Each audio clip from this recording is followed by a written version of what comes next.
Obviously, before we get started, I got to do the disclaimer. Everybody got memorized? Good. Everything I say is not advice. All right, next one. We talked about there's a lot of verses. You know, one of the things that when I was doing my study on Friday, then again today, that something that hit me as I was kind of going through something that Chris said this morning, and I was reviewing some of the verses. I was like, everywhere I looked, it's stuff about money. The deeper I get into the study, every time I turn around, it's something about money in the verses. And so, to give you an example, we were teaching the kids in the Sunday class in the morning, and they were talking about the meal of Passover, and that was about money because Judas was talking about how. Well, we'll get to that, but Judas was talking about how they shouldn't use the oil, right? Because he could have sold it and made a lot more money. So, anyways, even I was like, wow, it's everywhere. So what's this all about, though? When it comes to money, really what it comes down to is, what does the Lord want? Does he want our money? No. He wants our heart, doesn't he? And Matthew 6:21 is pretty clear about it. For where your treasure is, there your heart will be also. And that's actually, a verse that I live by each and every day. I have it on my card for work, and I really dedicated our business to the Lord because of this. And it's through that I've come to study the word on finances and things like that. And no matter what it is, if your heart's in the right place, your money will be in the right place. I guess it's the easiest way to say it. So the first thing we covered week 1 was about being a generous giver. And why are we generous givers? Whose money is it? It's all his, right? That's right. And then next thing we cover, which is super important, the tithe. And the tithe, we know it's a tenth. And did we know, is it under the law or is it under grace? Is it still around? Is it not? It is still around. That's right. Gary says it is still around. Absolutely. And we know that. We kind of went through the verses, and even Jesus himself said that we should do it, right? That was Matthew 23:23, by the way. Okay, so the principles of the tithe, we talked about that. And then we got into the principles of blessed versus cursed. And that's when we talked a little bit about Mammon. We're going to talk about that a little bit more. Okay, so that was our review. Do I have any questions, by the way, of the last few weeks that you want to go through real quick? Because I know I went through that part of it pretty fast, the review. No? Nope, okay. So today we're going to start in Luke 16, verses 9 through 13.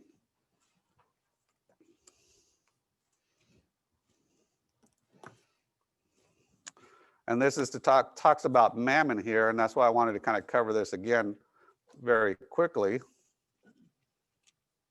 I already have it in I'm going to read it in the King James Version. Following Chris's lead from the morning, I'm going to continue. That's my Bible is a King James Version, so I can read it in the other version too, but here goes. Verse 9, and I say unto you, make to yourselves friends of the mammon of unrighteousness, that when you fail, they may receive you into everlasting habitations. He that is faithful in that which is least is faithful also in much.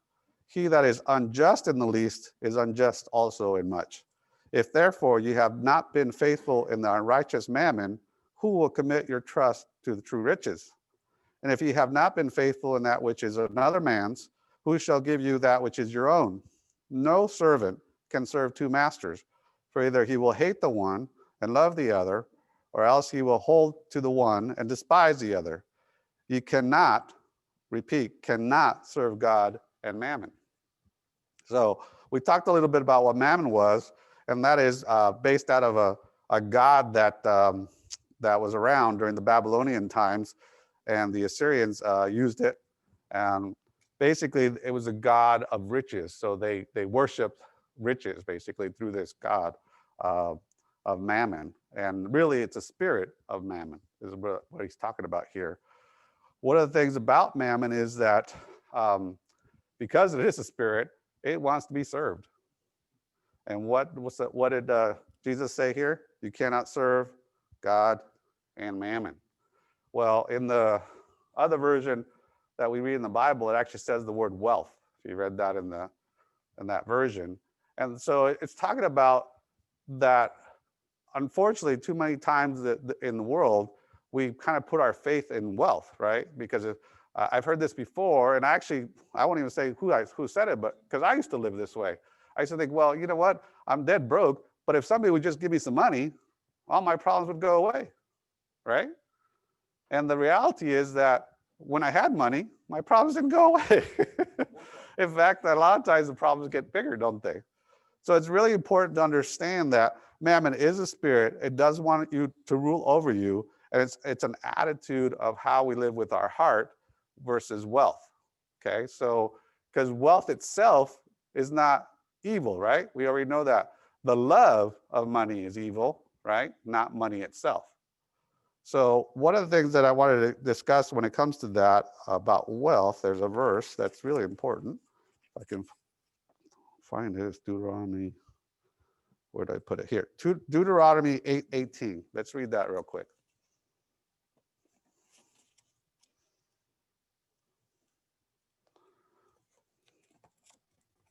This is the, and it's New American Standard here, 8:18. But you shall remember the Lord your God, for it is he who is giving you power and to make what? Wealth, right? That he may confirm his covenant, which he swore to your fathers as it is this day. So even back then, he's talking about wealth. But here's the thing is that first he tells us to remember, right? He said that there. Who is giving you power to make wealth that, there's a that, he may confirm his covenant, which he swore to your fathers. So he does give us wealth. It does come from God, but for what reason? So we could have new cars, new trucks. It's to spread his kingdom, right? That's really the main purpose of why he does that. And so one of the things that was hard for me to understand when I was much younger is that, you know, I needed money, and if I had money, then I would give to God, right? If I had a lot more money, it'd be easy to give you, hey, I'll just give you 50 grand, no problem. I have millions, no big deal. But you know what? If I had millions at the time, I wouldn't have given $50,000 because my heart wasn't in the right place, right? Because what I should be doing is using my wealth to advance the kingdom of God, right? Now, Mammon, on the other hand, Mammon wants you to advance what? Him, it, right? Which is evil. One of the things about Mammon is he promises to fix all those problems I just talked about. He promises identity, security, significance, happiness, joy. And you guys have heard me say this before. Obviously, I have a lot of clients. Obviously, a lot of them very wealthy. And I can tell you that I have a lot that are not significant, they're not happy, and they're definitely not joyful. Yet they have a lot of money. So does money give you those things? It's a nice promise. But here's the thing is, if you want proof of how wealth doesn't give you those promises, take the wealth away. What happens? All those go right out the window, do they not? And here's what happens when the wealth gets taken away. Who do you get mad at? Mammon? No, you get mad at God, right? Hey, I used to be wealthy. Why'd you take that away? Well, I can tell you why in a minute here. But so it's very important that when we understand Mammon, he wants us to serve. It's an evil that wants us to serve him, which is wealth. And so wealth itself is not bad. We know that from Deuteronomy.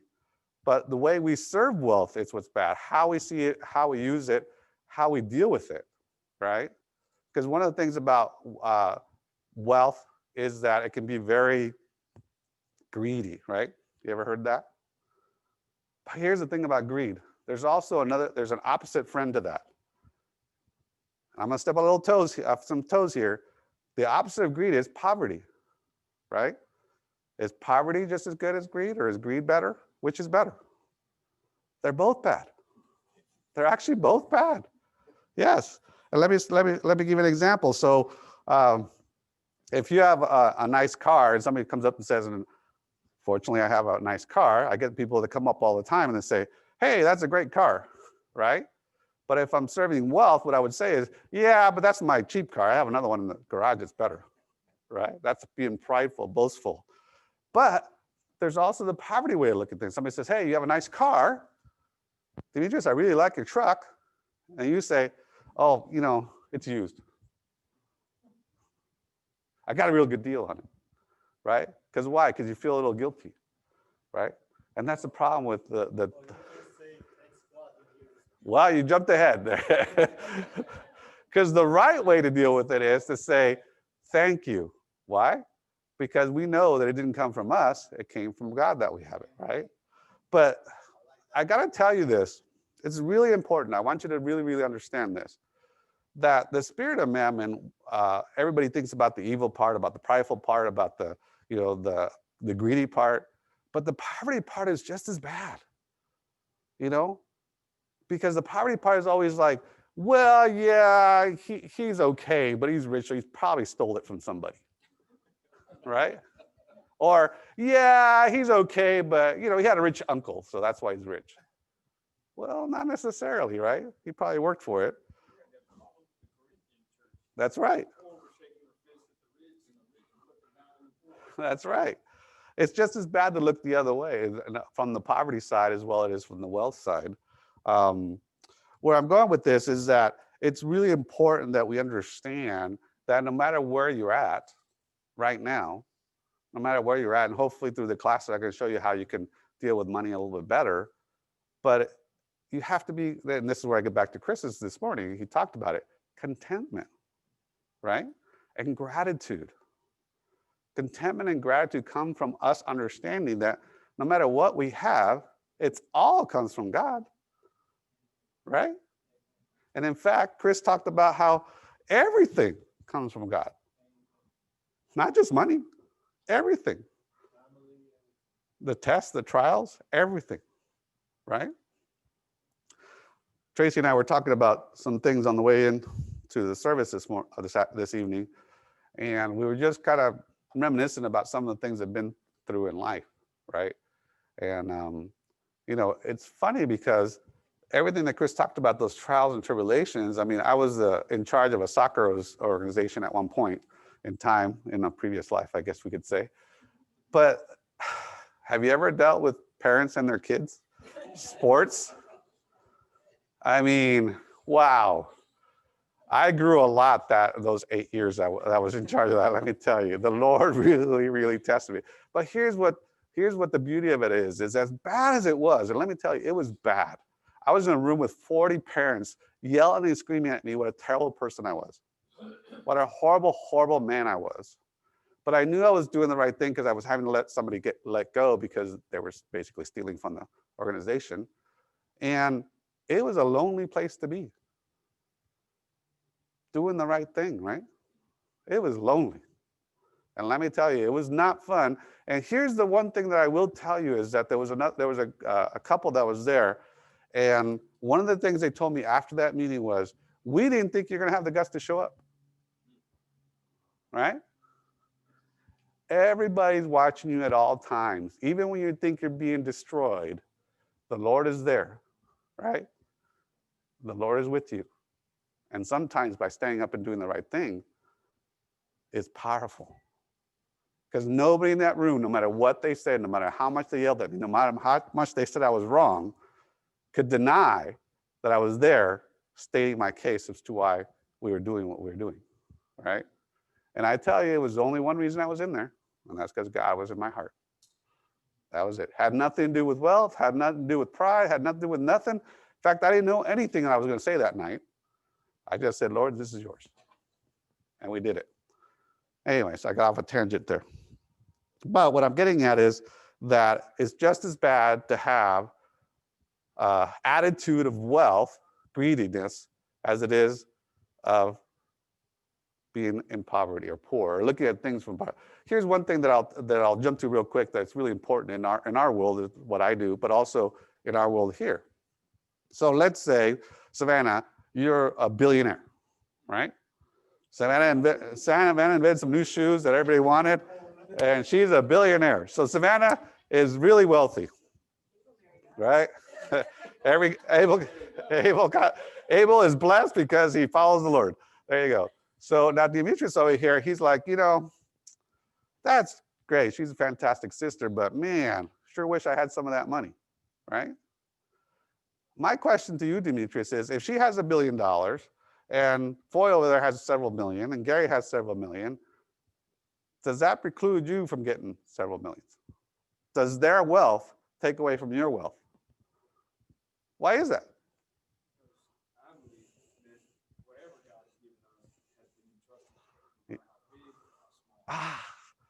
Demetrius says, because it doesn't matter how big or small God has entrusted us with that money. Actually, it's great because it's a great segue into what I'm doing next. But the point I'm trying to make too is in today's world, it's always about, well, they have so much, so I can't have this. That's absolutely not true. It's not biblical either. It is entitlement. But let's go to Luke. Let's see where we're going to start here. The parables. 8:18 was Deuteronomy 8:18. Hang on a second. Let me find this. I think it's. About this, I want to say something. Go ahead, Sam. Give them money to them, a lot of money, and he takes something beautiful from them. They don't have it, like family, like love, like something, they don't have it, and they always wanted to reach it, and they cannot buy it with money, So. Yeah, you can do a lot of things with money, but you can't buy certain things. Health for one, right? And also, I see a lot of times people, respected people, they have money, respected for their money. They don't respect it for who he is or who she is. Yeah, that's called significance. We talked about that. People with a lot of money think they're significant, right? Yeah. And they're not. That's killing me, man. So Sam was talking about how he sees a lot of people that think they're significant because they have money. So, but off of what Demetrius said, we're going to go over to Matthew 14, and it's 14 through 30. And this is the parable of the talents, I believe. Everybody there? Matthew 25, 14 through 30. For the kingdom of heaven is a man traveling into a far country, who called his own servants and delivered unto them his goods. And unto one he gave 5 talents, to another 2, and to another 1, to every man according to his several ability, right? To his ability. And straightway he took to his journey. Then he that had received the 5 talents went and traded with the same, and made them another 5 talents. And likewise he that had received 2, he also gained another 2. But he that received 1 went to the dig in the earth, and he hid his Lord's money. After a long time, the Lord of those servants cometh and reckoneth with them. And so he that had received 5 talents came and brought other 5 talents, saying, Lord, thou deliverest unto me 5 talents. Behold, I have gained beside them 5 talents more. And the Lord said unto him, Well done, thou good and faithful servant. Thou hast been faithful over a few things. I will make thee ruler over many things. Enter thou into the joy of the Lord. And I think in the other version it says cities, so it's a lot that he gave him. 22, he also that had received 2 talents came and said, Lord, thou deliverest unto me 2 talents. Behold, I have gained 2 other talents beside him. His Lord said unto him, Well done, good and faithful servant. Thou hast been faithful over a few things. I will make thee ruler over many things. Enter thou into the joy of the Lord. Then when he reached the one with the 1 talent came and said, Lord, I knew thee that art an hard man, reaping where thou hast not sown, and gathering where thou hast not strawed. And I was afraid, and went and hid thy talents in the earth. Lo, there are that is thine. Wow, this is really hard to read. His Lord answered and said unto him, Thou wicked and slothful servant, thou knewest that I reap where I sow not, and gather where I have not strawed. Thou oughtest therefore to have put my money to the exchangers, and then at my coming I should have received mine own with usury. Take therefore the talent from him, and give it unto him which hath 10 talents. For unto every one that hath shall be given, and he shall have abundance. But from him that hath not shall be taken away even that which he hath.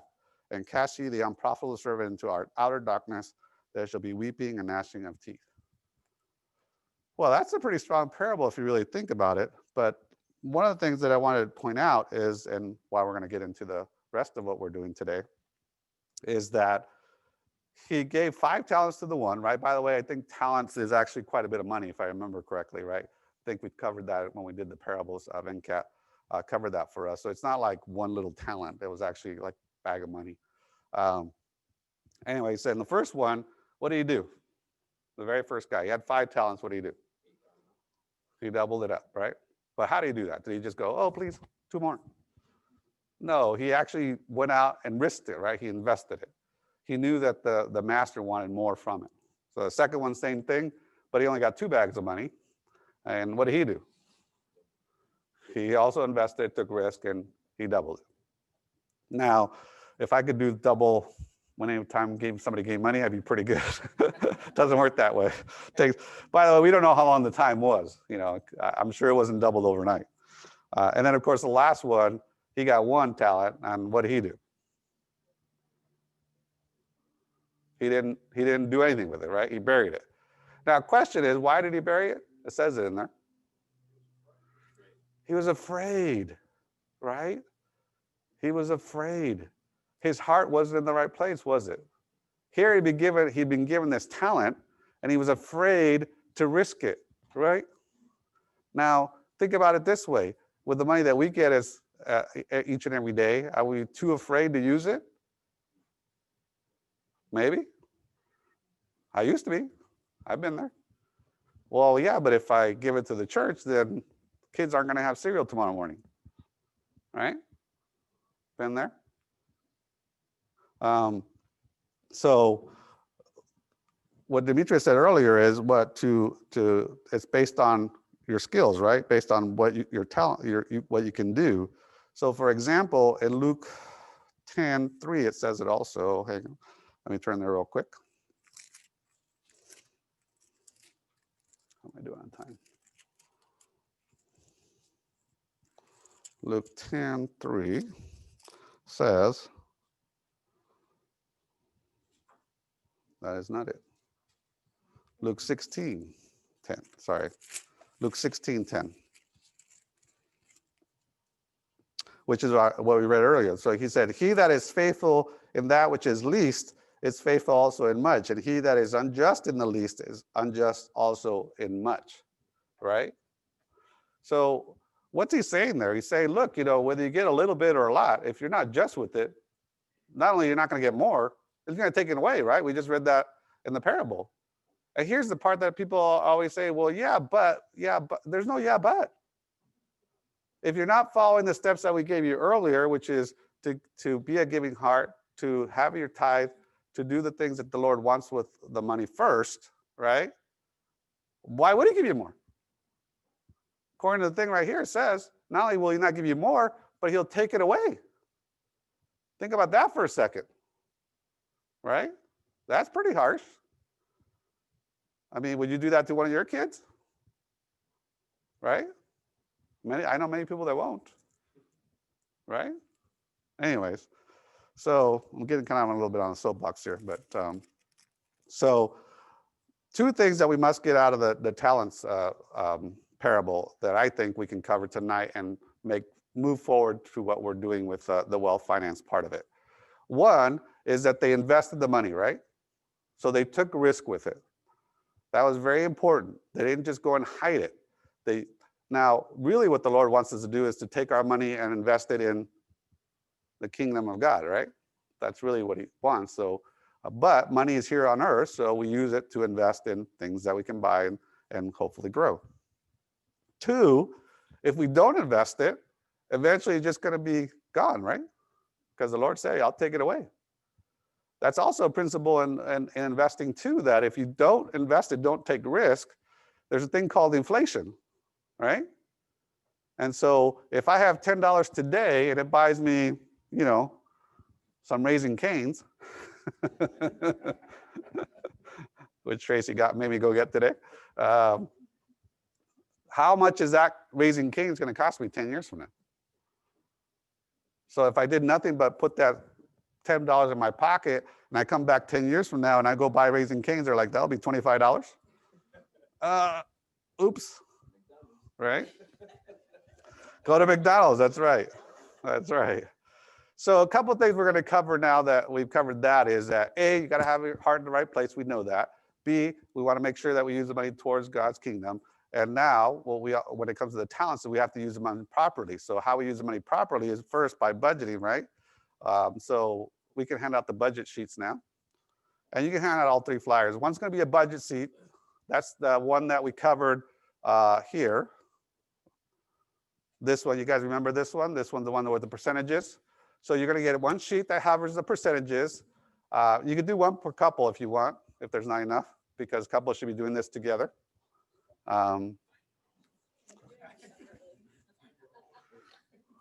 You'd be surprised how many couples I have clients that don't do their money together. It's really shocking, actually.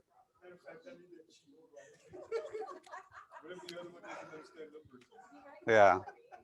We're going to cover the budgeting sheet, so that's why I put this is what we're going to be covering basically for right now.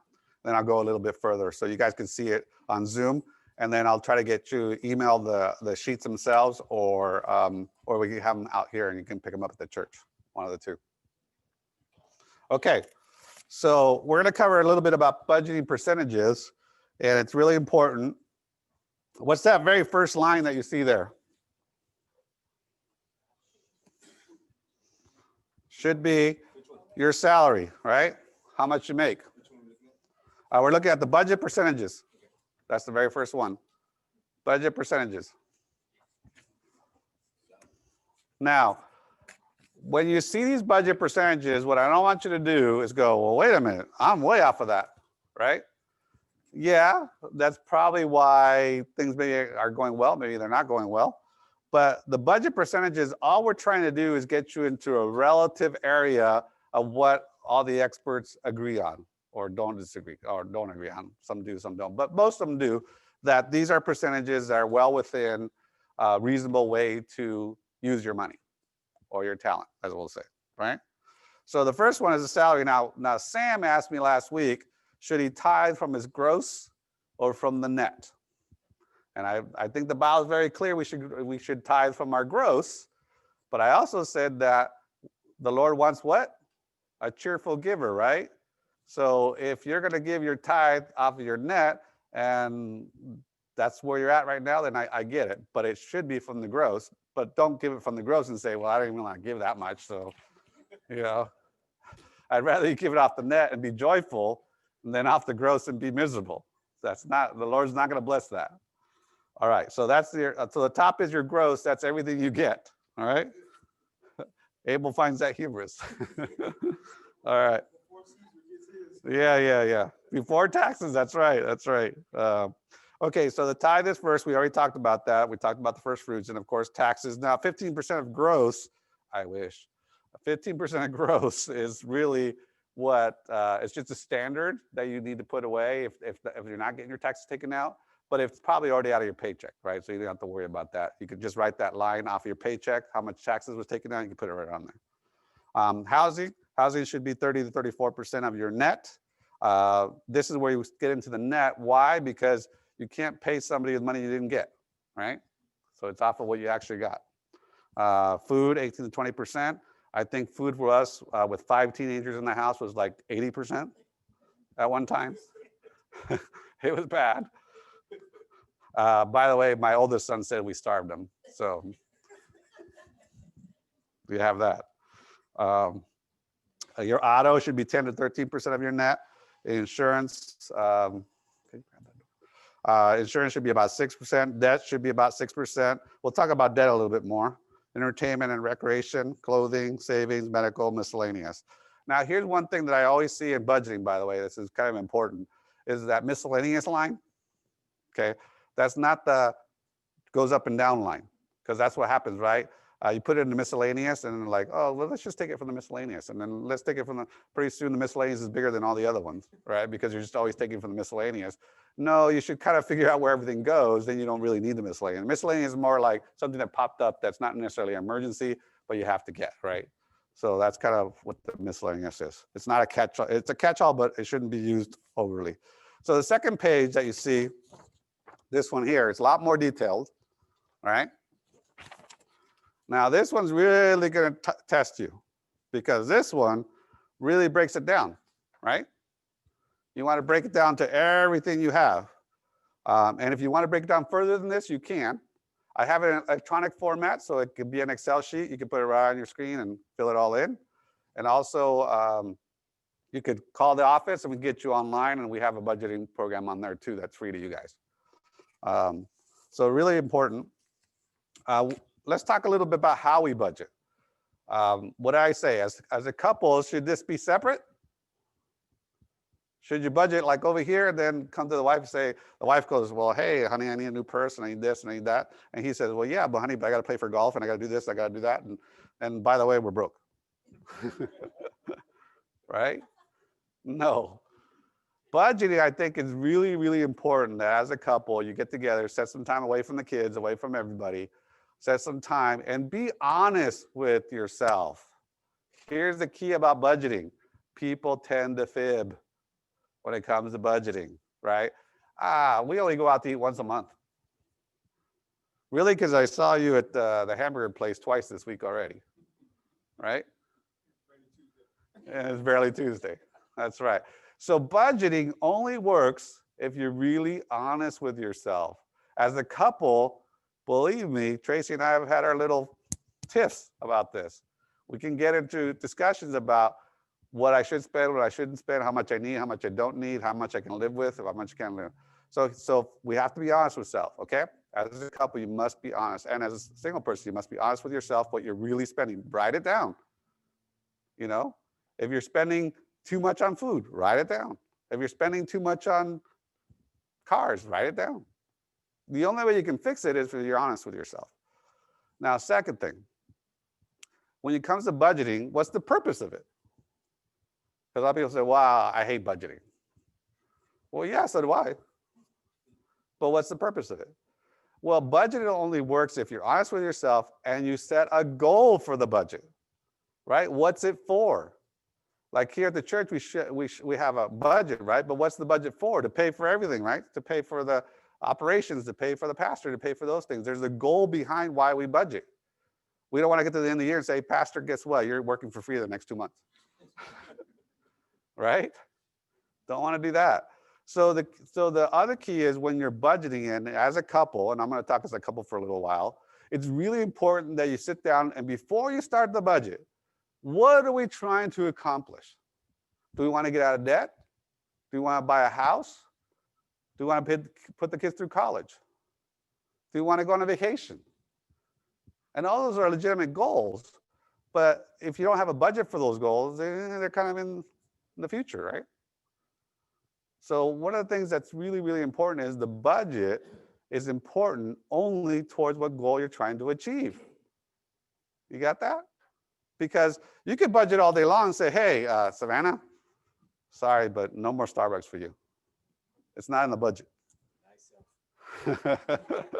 Right? And Savannah, and here's the important part. Okay, listen to me. She might say, that's fantastic. You know why? Because I know if I don't take that Starbucks, I'm going to get that vacation to wherever you want to go. See? But if I say, Savannah, no, nothing for you, it's in the budget. She goes, well, yeah, but who cares about the budget? We're not going to get anything out of it. Right? What good is that? Well, Mexican food, there you go. Mexican food. Whatever it is, we all have our own crutch, right? I mean, we do, right? For Tracy and I, it's Raising Cane's lately, so we I got her away from Chick-fil-A, so that's a good thing. Anyways, but do you understand what I'm saying when it comes to budgeting? The budget is not the all-encompassing control everything with for couples too, because I see that sometimes where the husband will say, and I'll use the husband just because this happens more often with the husband than the wife. He'll say, well, honey, you can't do that because it's not in the budget. But it turns out that that's what makes the wife especially happy, right? So my question to you as a husband is, figure out how to get in the budget, right? Not the other way around. Well, I can. I might get punched, but I can do it. I'm kidding. I'm kidding. She wouldn't punch me. No. Well, here's the thing is that's a great question though, Sam, because there's two things that most couples fight about, right? And money is the biggest one. In fact, they say something like 90% of divorces are a lot of times due because of money. So what I'm trying to get to as a budgeting and why we want percentages, because then you can fluctuate a little bit, and then you want to break it down as a couple, as to have a goal, because it's a lot easier for me to talk to my wife and say, okay, our goal is to buy a house, right? So our budget is we got to save 20% down to get to the house. So honey, we can't have Starbucks because this is our goal. And she'll say, absolutely, because I want that house, right? Now she might say, I don't want a house. That's not a good goal then, right? Because it's got to be together. I would tell you the biggest lesson that I ever taught and learned myself is that as a couple, if you're not together on the budget or on the goals that you have, you will not have success. I don't care what you say. It doesn't work. You know, Jose, I had a problem with that. You know, the wall is not working. She's home. And I know you're not going to say she has no say. no, I was just wondering, you guys just, Go ahead, Sam. you know, I feel bad if I tell her, hey, mom, you cannot do this, you cannot do that. Because I'm thinking, she thinks, oh, see, if I was working, Yeah. I cannot tell you something. All right. So Sam, let me tell her. So Sam is saying that he feels bad because she thinks Marlon, if he tells Marlon she can't have this or she can't have that, she's going to think that it's because he's the bread earner, then she's not getting what she wants. That's actually a pretty typical argument and a pretty typical fight between couples. And I would say that Ephesians 5, what is it? Ephesians, what? That's right. As the Lord, as Christ loved the church, right? So yeah, that's easily answered. But having said that, here's why. Because you haven't sat with her and said, what's our goal? No, she's fair. I just want to, she's always fair. Good. Yeah. I just sometimes, you know, like she want to change the couch. Okay. She wants to change your couch. He's working on it. Okay, so Sam, time out here. This is actually really important. This is actually really important, Sam, because Sam says that sometimes Marlon wants to change out the couch, and he says, look, the couch looks fine. It could go on for another 10 years. Now, if you lived in my house, the couch gets changed out every 2 years, so that's another story. No. So let me get to this. This is important, okay? So this is important. We all say it's kind of in fun, but this is actually a really important thing because it happens in every couple. It might not be a couch, it might be a car, it might be a painting, it might be, new pots and pans, whatever. But as a husband, if my wife wants something other than what's in the budget, I'll say it again. Then if that's really something she needs and wants and has to have, then I back up and say, okay, honey, how do we put it in the budget? Not, no, you can't have it. The budget is not the end all be all. We control the budget, not the budget controls us, right? There's a difference. Well, I would agree. I couldn't wait 10 years for a couch. In fact, I've actually waited a lot longer than that because I don't have my own little couch that I want. What can I say? Okay, well, this is important though.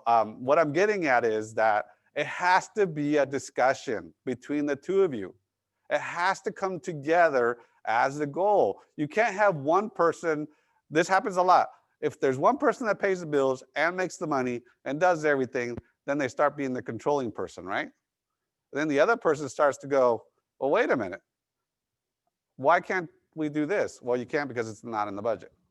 It's like the budget's something that you beat somebody over the head with, right? Absolutely not. As a husband, that's the last thing you want to do. What you want to do with the budget is get goals together so you can achieve what you want for your family, right? Because let me ask you this. If you as a husband achieve the budget and lose your wife, is that a good thing? Think about that. Because it happens every day in America, right? People fight over money and they get divorced, right? Now, some might say, yeah, that's all right. There's a lot of laughter going on over here. But what I'm saying to you is that the reason people fight over the budget is not because the budget is bad or good. They fight over the budget because they don't feel their portion of what they want and what they need is in the budget, right? Why? Because you never came to a conclusion as to what the goal was. If the goal is just to save money, I'm going to tell you, one of you is going to be unhappy, if not both, right? So one of the things that Tracy and I do every year, and I would recommend this for all couples, is once a year, usually right about between Christmas and New Year's, it's kind of been our time, we go away to a hotel, to a trip, to a resort, somewhere, anywhere. We get away from the house. And we kind of sit down and we talk about it. And I know Tracy would argue I don't talk about it enough. But we do sit down and we figure out what's our goal for the year coming up. Now, if you know anything about God, as soon as you plan something, what happens? He has different plans, right? But what I'm saying as far as your finances, if you're going to put a budget together, which I recommend you do, but you do it with a goal in mind. What are you going to do with your finances? What's it going to try to achieve? Because if you do it just to save and pay your bills, you're not going to be happy. You're just not. You're going to give your tithe, you're going to do everything, and at the end of the thing, you're like, wow, that was nice, but now what? All right? So, and here's what the goal should be, right? There's a goal of saving money for retirement. There's a goal of saving money for college. There's a goal for vacation. There's a goal to get a newer car, maybe, right? Because the other one's falling apart. But there's lots of different goals. And guess, here's the big thing. We talked about a little bit about you having too much money and you not having enough money. In budgeting, it doesn't matter what that goal is as long as you guys are on the same page. Not everybody's goals are going to be the same. Let me give you a little bit on a couple. I had a couple who sat in front of my desk, and they'd been clients for a while. And he makes good money. He was a fireman. She stays at home, right? Christian couple. And they came in and they were like, well, he won't do this and she won't do that. And I can't this and I can't that. And we're broke. And I don't think I'm going to be able to retire in 5 years. And I mean, they were just at each other's throat right in front of my desk. I said, I let them talk it out. They almost went to blows. And I mean, it was not good. And I said, time out. I said, here's the thing. Neither of one of you is right and neither one of you is wrong. But you're both wrong because you don't come together to make a decision as a team. Yeah, but her, and yeah, but him, right? And so I said, look, here's what I want you to do. I want you to go home. I want you to get together with a piece of paper. I want you to pray first. And then I want you guys to come up with 2 goals that you both want together. I don't care about all the other stuff. I want 2. That's it. Just 2. Give me 2 that you both agree the time frame, the amount, and what the plan is. Because she wanted a new house, he didn't want a new house. She wanted to pay for the kids' college. He didn't want to pay for the kids' college. It was just fighting. They had about 100,000 saved up, more or less. And he is 5 years from retirement and is not looking good. All right? So they did. They went home. They prayed about it. They came back a couple weeks later. I said, okay, what happened? So he said, well, we realized that I was being petty, the wife said. And the husband said, I was being petty too.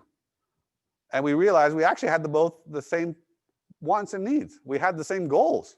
We just were approaching it from a different perspective, right? I said, exactly. So what was their goal? Well, their goal was to make sure that they could pay off the house and he could retire in the next 5 to 10 years and that the daughters were taken care of. And as long as those goals were met, wife was happy, husband was happy. So we sat down. Okay, now that that's your goal, here's how we're going to get there. We went through the budget. We told them what they could spend on, what they couldn't, how much they would have to save, how much they would have to invest. We went through that process. 5 years later, last year, I was in their house. She came up and gave me a big hug. She said, it's because of you that we've made it. And we're going to be able to retire in the next couple of years. And they have about almost $1 million with me now. Now, that's not true. What she said is not true. It wasn't because of me. It's because of the Lord. Because they listened, they prayed, and they put together a plan that was on the same page together as a couple and before the Lord what they wanted to do, right?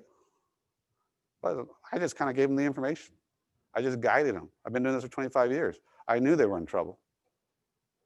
And let me say this. Had they not saved a penny, had they not reached their goals, as long as they were right with God and money, that'd have been a win because they were fighting about it. They were just at each other's throats. And it's scary times when you sit there, fight with your wife about money, thinking, will this never end? Right? So the budget can be such a war between couples. And I say, don't let it do that. Walk through it, figure it out. And we already know that if you put God first, God will provide, right? I mean, that's very clear. I think we covered that over the last 3 weeks. That's very, very important is that here's the thing is when we get back to the talents, the last gentleman who had one, why did it not work for him?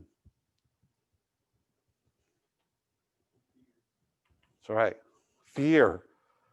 That's what Mammon wants. He wants you to be scared. He wants you to trust in the dollar, not in what the Lord can do.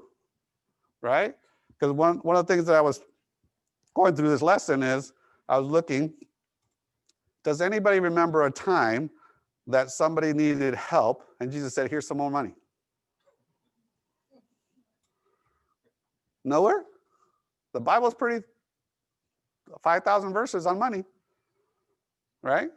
Where did Jesus go to somebody and say, I know you can't see, but here's some money? Right? Or how about this? There's no wine. Here's some money. Go get some. Right? He never did. Because money can't solve your problems if your heart ain't in the right place. Period. And the way we get in the right place, we went through the structures of the last few weeks, but when it comes to budgeting, which is what we're talking about tonight, it's really important that you come together as a couple and really talk about what are we trying to do with what God has given us? What are we trying to achieve next? And let me tell you, if the plan is wrong, he will let you know pretty quickly. I'll tell you another case study. Had a couple, Christian couple, came in. They had about $500,000, getting ready to retire, not very far from retirement, in their 60s. And they said, look, you were recommended to us, but we kind of already know what we're going to do. I said, oh, well, why are you here then? Right? Well, we just want to hear a second opinion. All right, great. So they come in. He says, I'm going to go ahead and build this building over on 1488. I'm going to put $500,000 into it, and I'm going to get another $1 million loan, and then we're going to retire off of that. And I said, no. He said, what do you mean no? I said, well, let's look at a few things. As a couple, and I looked at the wife, do you feel comfortable with using every single penny you have into a construction project that might or might not work? And she started crying. See, I haven't told him that, but no. I don't feel comfortable with that. Right? And I said, well, okay, that's one. Two, how many buildings do you see up and down the street that are empty? Quite a few. Okay, so yours is going to be special? You're going to have such a great building that everybody's going to flock and go in there? I didn't think about that. I said, three, have you gotten the loan for the other portion? He goes, no, the bank's giving me a hard time. Do you think God's maybe saying something to you? He says, I didn't think about it that way. I said, well, maybe you should. So let's do this. Why don't you and your wife get together, go home, pray about it, see if that's the goal you guys really want, come back, and I'll go through that with you. They came back and said, we don't want to build nothing. He looked at me and he goes, how did you do that? I've been trying to put this project together for 10 years, and in one 30-minute meeting, you basically convinced me that this is not a good idea. I said, I didn't do nothing. I said, I'm just using the wisdom the Lord gave me to pass on to you. He goes, oh, okay. Long story short, that was a year and a half ago. Today, They're retired. He's an author. She's an author.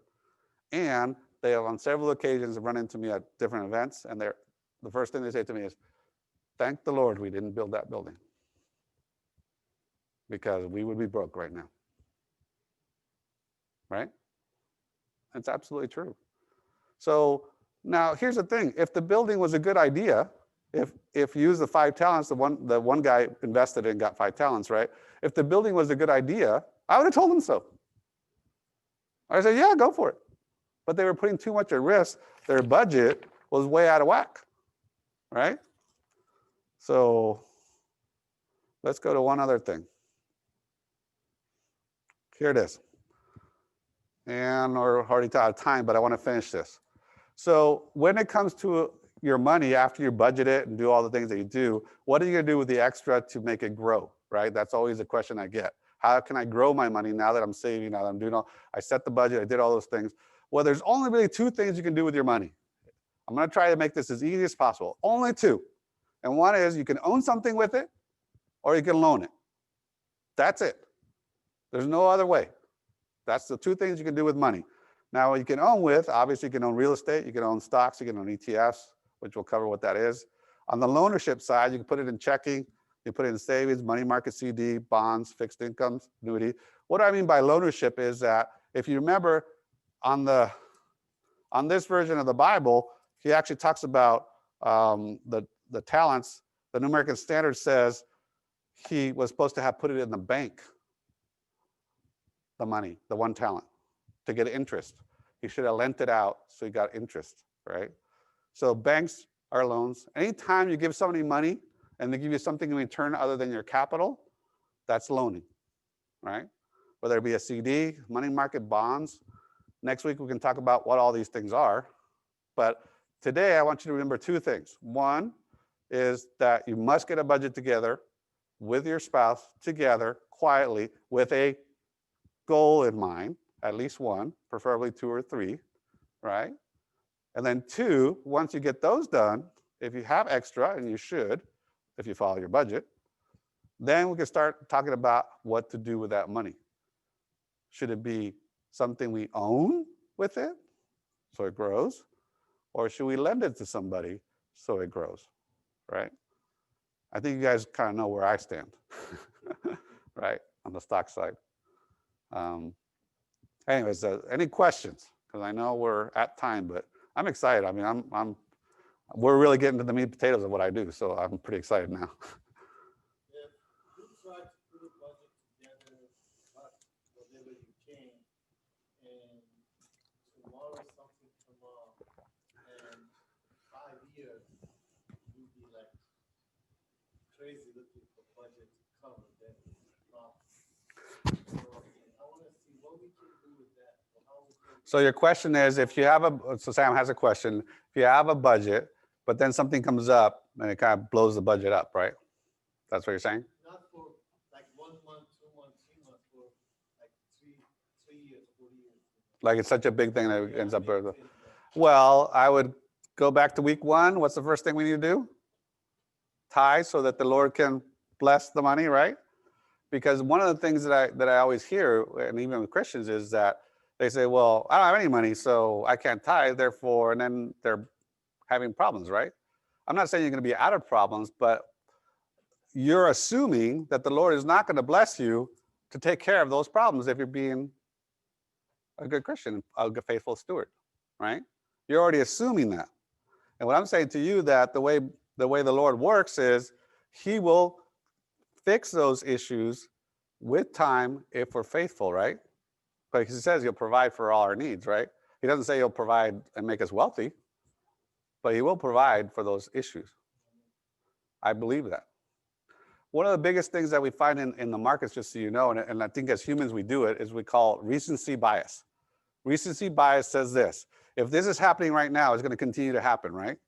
If the coronavirus is 80,000 people, then next month it's going to be 2 million. Right? I mean, that's recency bias. Happens in the stock market. If the market's up 50%, then next week it's going to be up more 50%.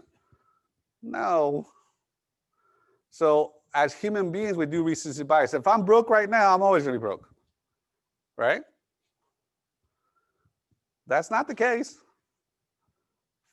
We already learned that we have to use our money by the way the Lord wants us to put the first fruits to him, tithe, and then the rest will come with time. And that's what I'm trying to teach you here is the other part is that we have to be smart with our money. There's laws of money too, and we have to use those. One of them is budgeting, which we covered tonight, hopefully somewhat. And then the other two and the talents, and the reason we got back to the talents, which is I want to get to that to close this off, is that you can't just bury it in a hole. You can't just take your money and go, I don't want any risk. I just want to protect it. It's going to be all right. Because the Lord said that's not what he wants, right? He wants that he wants to give us wealth. He wants to give us blessings so that he can increase his kingdom, right? So in your question, I understand. I've been there. You know, you just start saving and bam, something happens. That's why it's so very, very important to get to that 5,000 right away, right? That 5,000 savings I talked about, which is your emergency fund. You guys remember that from last week? Most emergency can be taken care of with about $5,000. So the sooner you can get to that 5,000 savings and put that away, the easier it is to get through all the other stuff. Anyways, thank you, Sam. Go ahead, Demetrius. I know we're out of time, but go ahead. The application seems to be the problem. The average Christian out here, they go to work, they come home, they got to take their responsibilities, so they're not engulfed. I had the luxury, fortunately and unfortunately, to be engulfed hours and months at a time. It's the application that's lacking, so they come to fear of not knowing because the application's not there. Mm-hmm. So there's two Christian couples that came there, and they were staring at right in the face, though. It is. So all day long, without practicing those applications, is where the fear comes in. Mm-hmm. Fear of the unknown, fear of what may happen, and that's not there. And the scripture says, don't worry about tomorrow. Nope. Worry about right now. We might not be around tomorrow. Yeah. So, let's do what, the word tells us to do. So Demetrius is saying that those couples should have looked into the word because it's all there, right? That we don't need to be afraid whether we're going to have tomorrow or not. And that's actually very, very true. Very, very true. We started with the lesson on Mammon. Mammon wants us to be scared. He wants to guarantee that he can give us everything and everything we need if we just had more money. If I just had more money, then there'd be no problems. That is not the case. The fear was misplaced. Absolutely. The fear of the Lord is exactly right. It's, are we following what God said to do with our money? And then are we being, as a couple, together on that goal, whatever that goal might be? If you follow those steps down the road, I'm telling you right now, your life will turn around. I'm not telling you you're going to be super wealthy. I'm not even saying you're going to reach your goals, but you're never going to reach them if you don't set them. How about peace of mind?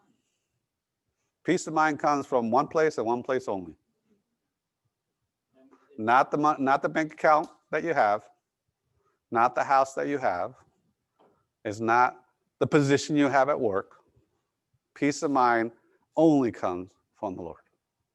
And that fear, though, is a respectable fear, not a fear of trembling. It's a reverence to God. That, hey, I respect my God enough to follow his ways. That's right. Amen to that. Well, we're past our time by a long time. I'm going to go ahead and close this out, and I'll stick around for questions. I know I cover a lot, and there's going to be more to come next week, so let's bow our heads. Dear Lord, I just want to thank you for this time that you allowed me to bring your word to these fine people, and I just pray, Lord, that as we leave today, if we have any questions, that we would go to you, Lord, because we know no matter what the money situation is, the easiest, best way to fix it is to bring it to before you, Lord, because the only answer is you. And we're thankful for that, Lord. We ask this in your name of Jesus Christ. Amen. Thank you, guys. You guys have any questions since I'm here? On Zoom? No? Thumbs up? Thank you. Good night, guys.